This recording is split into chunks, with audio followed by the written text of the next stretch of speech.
You asked me about the focuses of this conference and their importance in their own ways, and I think basically the conference, there are two kinds of talks and two kinds of contributions. One is just a survey of the different dimensions of how people can study and teach about, at the graduate PhD level, about Sufism within the larger understanding of Islamic studies. I guess we could have that subject, that conference, conversation almost anywhere. But what I find fascinating about that level of the conference is that in Japan, people are not talking about Islam as something that directly relates to them or to other Japanese. There's not a heavy immigration from the Muslim world here, so by and large it's ethnographic scholars who are speaking who go off and study Islam in China or India or Indonesia and other parts of the world. So that's good because at least it helps bring a knowledge of Muslims with all their diversity and their different cultures and civilizations. It helps bring that to the Japanese people, not so much the conference, but the Japanese scholars who are teaching here. One of my own, well, my greatest teacher probably, Toshihiko Izutsu, was an amazing, did the first Japanese translation of the Quran, became very interested, wrote some of the best books still on the study of the Quran, the meanings of the Quran, and then got into Islamic philosophy and irfan and taught it in a comparative perspective. So they're rare individuals that way, but it's kind of striking for me to realize that 50 years ago, in American academia, people might have seen the study of Islam as something either long ago or far away, kind of like science fiction. It didn't think of it as something related to other Americans, even though there are many ways it could have been done that way, but in the consciousness, Islam was something rather alien and far away. So it's just interesting to watch that happen in Japan. I think with time, people will have a more immediate knowledge of Islam among other Japanese Muslims. The other thing, the other kind of contribution of the conference, which we are getting perhaps more from the Turkish contributors, is the struggles that surround teaching in an academic setting about Sufism and Tasawwuf in Muslim settings where, because of political ideologies, especially those we could call takfiri, those are kind of intolerant of all other Muslims, and this started in Saudi Arabia, though now it's spread everywhere.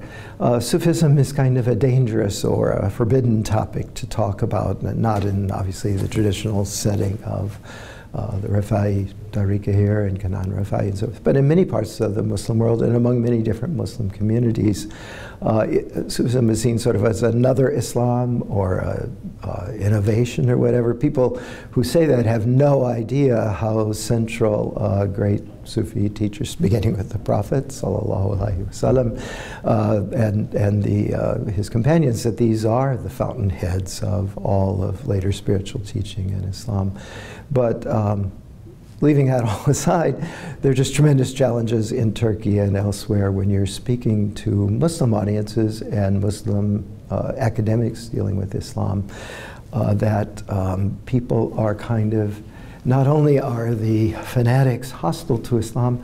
but their very attempt to dominate what Islam means means that many people from Muslim backgrounds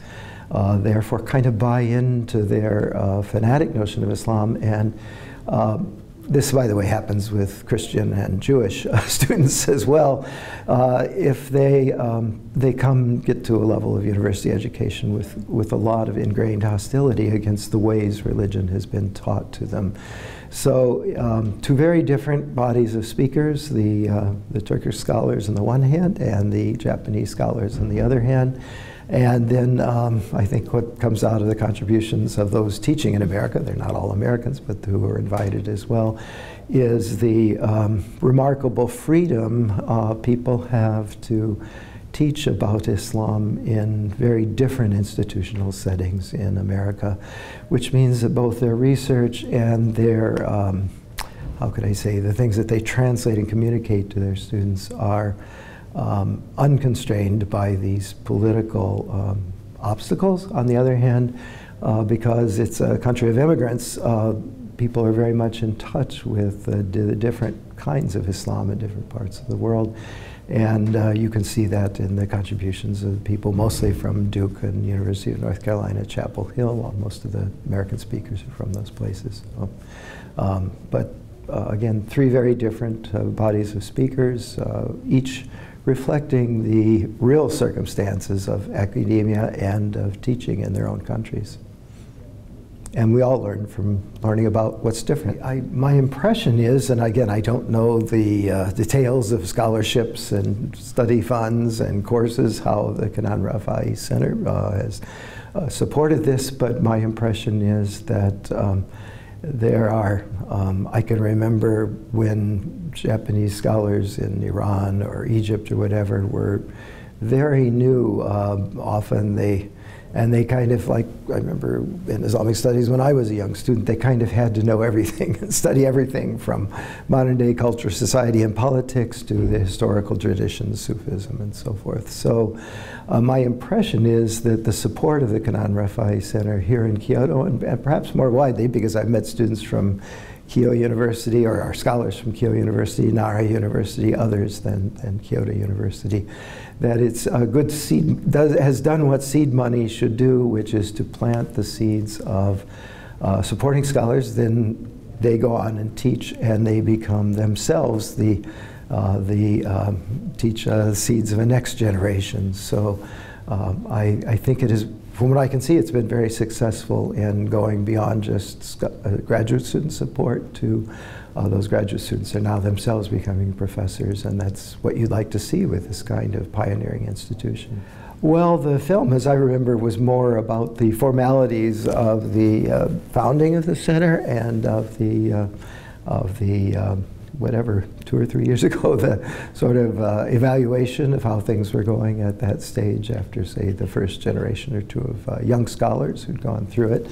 So I think it was more about the official side than it was about the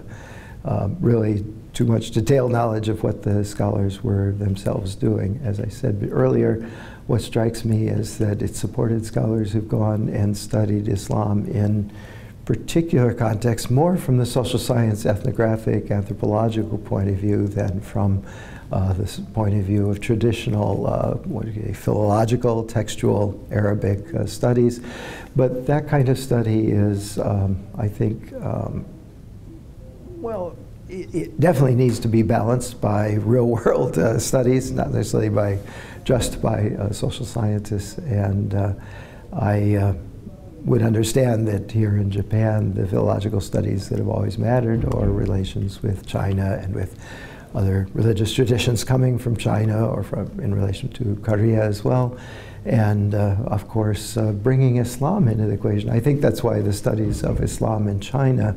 are particularly important, because it isn't just the Western barbarians, the Uyghurs and the Turks who are Muslims in China, but the Hui Muslim community there in Hainan, Yunnan, Beijing, and other places. That has been around for more than 1,000 years. And so from that point of view, it helps people in Japan to realize that Islam is not some far off something that they just read about in the news, but that it's actually been close to them, and is something that they will be needing to know more about as our whole global society continues to shrink, as it's certainly doing, despite the politicians who